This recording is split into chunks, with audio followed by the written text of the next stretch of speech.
Connected fundraising is the internal framework that we've adopted for that community-driven process of how we design generosity experience.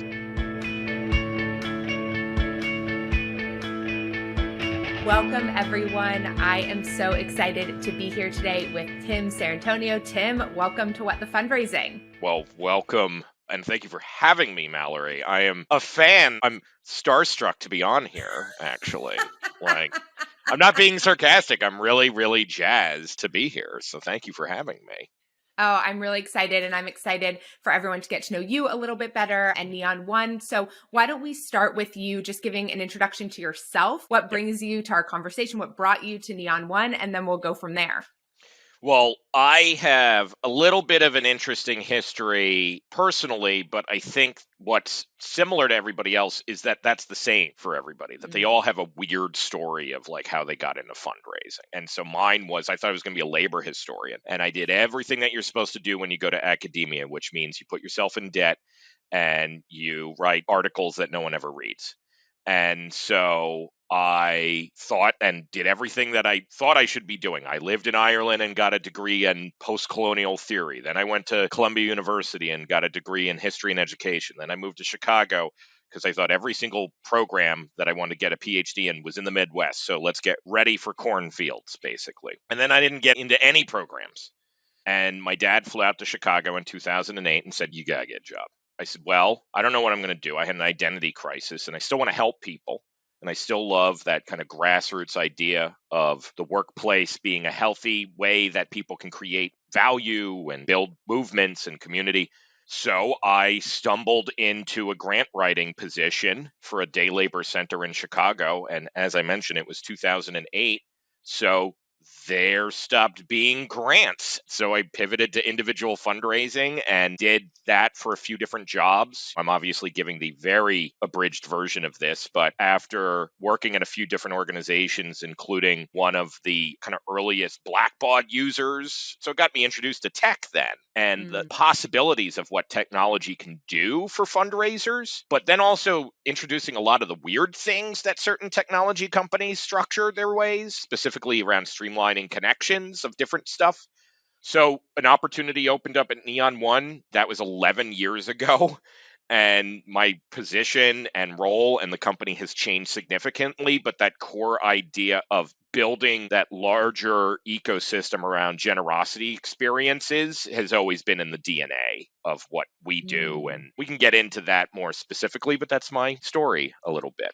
I love that. Can we define what you mean by generosity experiences? I love that terminology. So I would say it's taken me 14 years to come up with what exactly that is. It goes beyond kind of the basics of when you hear people talk about donor experience, that's very focused on like their journey into the pipeline.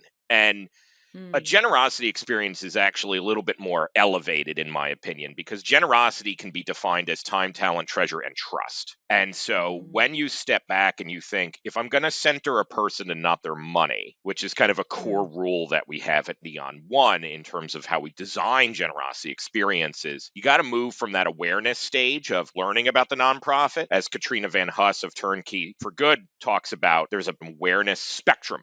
And every single person in the world could be somebody who gets aware of your nonprofit. But the reality is that you got to work them down toward community building. And they're part of the story and they're part of the ways that they build things. And that's what I define as the generosity experience. It's not the money, it's that building that affinity and going deeper there. So that there's elements that go into that. But it's kind of that nice hybrid of marketing and fundraising when you get down to it, is kind of that high level, too long didn't read of it. I love the way that you all think about the experience of the donor, but also of the fundraiser in a much more holistic way. And a lot of that has fallen under this terminology of connected fundraising. Yes. So can you describe that intersection for us? Like, what is connected fundraising and what does it look like from the donor experience, but what does it look like from the fundraiser experience to be fundraising in that way? Connected fundraising is the internal framework that we've adopted for that community-driven process of how we design generosity experiences. And so internally, there's 3 rules that guide our company. I'm director of corporate brand. So my CEO said to me, your job is to say who we are and why we matter. That's my entire position now. It's not selling stuff, it's partnerships, but that's part of a larger vision of who we are, right? Like being able to work with folks like you is part of that story, but ultimately it comes down to 3 rules. First rule, focus on people, not money. I think it's a powerful rule because when it comes to fundraisers, tactically it means, am I making decisions that are focused on extracting money out of somebody's pocket, or am I designing something that is to move it from a situational gift into an identity-based gift with the donor? That's rule number 1. Rule number 2 is focus on the connection of the experience. Is there friction? Is it easy for somebody to give to you? If you've put a QR code in your appeal, for instance, to drive them to a donation page, is it a general form or is it something that's specific to the appeal that you've sent a direct mail campaign about? As an example, I use this example. Remember the owl from the Tootsie Pop commercials? Yes. The average donation time for an online donation in our sector is 4 minutes. And that's for the people who convert. I believe that's classy data. Wow. And so it's definitely not as quick as the e-commerce metrics that are coming out now, which means that those are the people that actually finish the donation. How many don't? And we have a leg up on e-commerce when it comes to the tech side because psychologically, people want to give. They'd rather actually give than buy crap. And so by focusing on the connection of that experience, the owl part is how many donors kind of get fed up and want to bite into the center of and get to the Tootsie Roll. And if you make it that it's too many licks and they're going to get really annoyed, then they might either just not even finish or they're going to bite it and miss the full experience. So if you can design it where that kind of psychological payoff of the gratitude that they are going to feel from you, that's going to be powerful. And then that leads to rule number 3, which is technology can be an accelerant to that. A lot of tech companies put themselves as the role of the hero in the story, and tech comes first. And it's like just so many tech implementations that go wrong. Tim Lockey talks about this extensively in the Human Stack, where if you don't get the people part right, then the tech doesn't matter. It doesn't matter how many shiny objects your board throws at you or how many discussions about CRM reconciliation with the finance team. If you don't get the people talking to each other about it and get on the same page, none of that matters. And so that's why it's important for us to put it in its proper context as an accelerant, not the silver bullet. And I think there's too many companies that actually frame it as a silver bullet, and that's part of the problem. There's so many things you said that I want to dig into with you, but what's really interesting to me about that last piece around sort of removing the tech from the center of the story and recognizing it as a complement to the core drivers and needs of both the fundraisers and the organization and the donors, I think is really interesting and probably honestly helps with expectations around implementation, because I feel like when folks have that silver bullet mentality around a tech solution, they spend all of their energy in the decision making or the adoption of the tech, and they don't really anticipate the implementation of that tech at all. And so they aren't allocating time or resources to the sort of onboarding, implementation, building in those processes into their system, because they thought, well, if I just get that, it's going to solve all my problems. And so I think that's a really important mindset shift for everyone, because I really believe that's where a lot of the tech implementation fails. We just launched our new NeonOne Academy,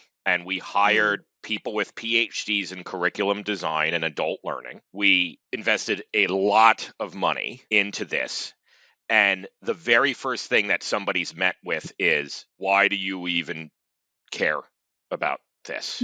That's the first thing for onboarding, is before we get into the checklist of you need to provide us this and that, It's really cool because that's extended out into over 100 new courses. And what blew me away was that the way that they designed it, it's in terms of a 5-step process, is starting with that why, but then by the end, you can actually do a hands-on experience of like, I can build out an email audience with the native builder, but I'm doing it in a way that won't mess my system up. So it's a no stress. Like, I can mess up. Mm, And I think that's a big thing that mm, we miss a lot, is that most of the trainings and discussions and the flashy stuff that we hear about our sector is designed for the 3% of nonprofits that have experimental budget because they're $5 million and above. And then the rest of mm, us, 97%, making under that. If somebody fails on their CRM implementation, they get fired. There's mm. real world stakes here for like relying on YouTube videos to be the thing that gets you using the software. It's not that. So that's why we did that no Mm. fail thing. But then they blew me away even more, Mallory, because of our secure sign in process. You can load up your actual system in the learning management system and execute immediately what you learned, which Oh, blew me that's away. cool. That's very Yeah. cool. And then that connects to you're searching for things in the CRM and it starts pulling stuff up, or the finance team's like, well, I need to reconcile with Neon Pay. And then that comes up and we have plans for, we'll get there. I'm going to get ahead of myself. So please guide me where you want. I just get very excited because I use it. I've been using Yeah. the system since 2012 and raise money on it and help my mother-in-law with her food pantry and do local volunteering. That's important to us to get that feedback and that community Mm. driven understanding, because otherwise, what are we doing? Yeah. There's another word that you said that I know you and I have gone back and forth on a little bit that I'd be curious to dig into, which is friction or Hmm. frictionless, and Hmm. when friction is important and when a frictionless experience is important. So you talked about the Yeah. need for a frictionless experience at the decision point, which I totally agree with. When once a donor has made a decision to give, I Yeah. think from then on out, we want it to be as frictionless as possible. And that's where tech can really step in. And then I know we're also aligned here around when friction is actually an important component of the dialogue with donors. And recently, one of the things I realized is that we've talked about friction in terms of the storytelling arc, or when people are Yeah. deciding if they're Yes. in the right place, if they're with your organization. But another thing I've realized recently is that one way I think we take the frictionless conversation too far is in major donor or large donor conversations. Like when Yes. somebody proposes a restricted gift, for example,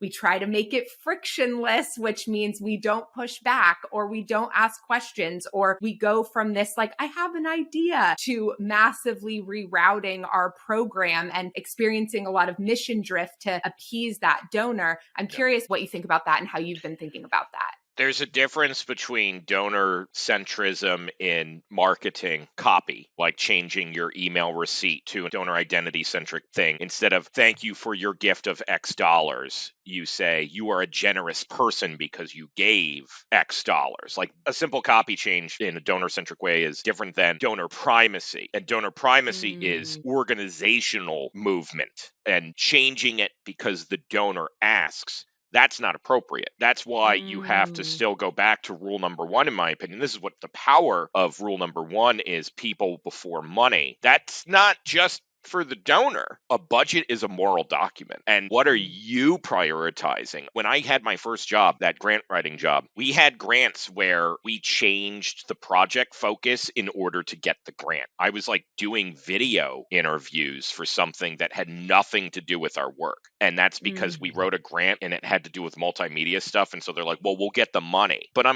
what the Mm. heck am I doing here? The chasing of money just for money's sake can lead to these mission drifts. That's the core idea, is if you lose your why in that, Mm. then the what doesn't matter, because then you start just prioritizing Amazon Smile discussions. Then it's like, what are we doing Oh here? my God. Don't even get me I know we on don't have that enough time for that. soapbox. We don't have to. Don't do it. That's the too long didn't read. Get it out of it. Stop talking about it. You're Yeah. probably Well, going to get it's more really money out of interesting. Mackenzie Scott than Jeff Bezos with Amazon Smile at this point. I totally agree on not all money is created equal, and you Yeah. don't just want money for money's sake, because what is the point of what There's a we're power doing dynamic if to it. yeah, so much of that is because of the scarcity mindset that we Mhm. feel. And I remember feeling this as an executive director. If I don't get that money, will I meet my operating budget? Yep. Or honestly, sometimes I think chasing money from a particular foundation because it would get my board off my back. Then there would be this reputable institution who said we were worthy, and then they would chill out a little bit. I think Connected Fundraising offers a really important framework, though, on playing the long game. How do you all think about helping your folks avoid that scarcity mindset, or when they feel that fear around playing the long game, not just going for that next shiny object? And what role does that play, do you think, in helping fundraisers sort of focus on the right things? So you're asking this question at a really good time because we're gearing up for Generosity Exchange, which is October 19th and 20th. I don't know when this will air. Either way, Mallory will be joining us on the main stage, but I just wrapped our product keynote, and our CEO, also Steve Kreider, was there. So Nolan Martin, our VP of Product Management, and Steve Kreider both flew in to Chicago to discuss, and I got some behind the scenes understanding. So you're getting a scoop, Mallory. And so the way we think about it is the things that are very important to us from Steve all the way down are enablement and intelligence for fundraisers. I feel that a lot of times when design is executed for technology companies, there's an underlying sense that they think the fundraiser's dumb and they can't figure it out themselves. They're like, well, let's make this as easy as possible. And what happens, though, is that then something like your CRM, or in my opinion, it's actually better defined as donor management than actual constituent relationship management, because you're really just focusing on optimizing your revenue pipeline as opposed to developing relationships. We've always been a relationship focused system. So things like marketing, things like events and volunteering are components of how we design this, that hence the generosity experience approach.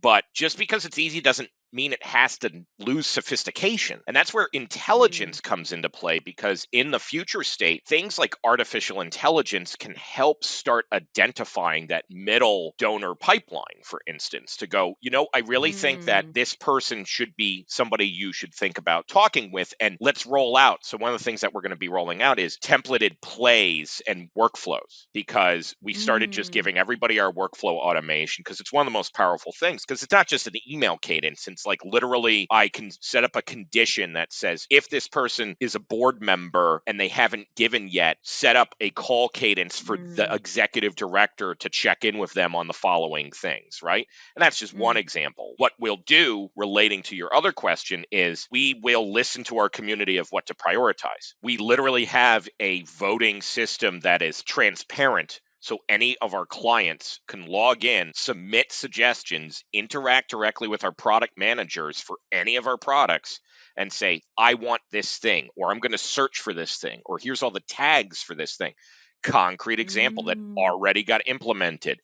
Soft credit acknowledgments. Everybody complains about how donor advised funds are managed in CRMs. Like, go talk to T. Clay Buck and you're going to hear an earful about this, right? The reality is that like a simple change that we did, that we just released based off of community feedback, was just allow a special condition for soft credit acknowledgement as well as matching gift acknowledgement. So you can do something where the donor advised fund gets their tax automation thing, but then you set up a rule that says it came from this donor. Strip out the language about here is your tax receipt, because that's inaccurate for a donor advised fund or a family foundation, and then acknowledge the relationship. That could be automated now, which we didn't have before. So things like pledge invoicing, all this type of stuff is going to be critical. But the whole idea is let's end to end build something for small shops. We're about to roll out a whole website tool, build an entire website, but there's little things built into this platform that have blown me away. A first-time visitor to your nonprofit's website could be queued up a welcome video that doesn't play when they come back. So it only comes up if this person's a first-time person. And you can say, hey, Mallory, I'm really glad that you're here. And that's just going to be connected. It's part of the portal. It'll have the CRM elements in there, and it needs to be affordable too. Equity is very, very important to our company. Our CEO even says, out of diversity, equity, and inclusion, what's the most important thing? It's equity. Diversity is just representation of different voices, but what are those voices aiming to do? Well, we can be inclusive in that. That's what the community does, but ultimately it's about equity. And the technology's too expensive. It's too many people going back and forth, back and forth. So that's why we try to centralize it as much as possible for the small shops. I love that. And I'm so excited to hear about those developments and really appreciate the way that you guys are listening to fundraisers in the way that you're thinking about your design and the different elements that you offer. So thank you so much. I am really excited to be speaking at Generosity Exchange soon, and I'll make sure all the links are below for folks to grab and learn more about NeonOne and be able to connect with you on LinkedIn and follow along. So you're always posting really helpful advice as well. So thank you so much, Tim. Thank you joining me for today. having me. This was an absolute pleasure.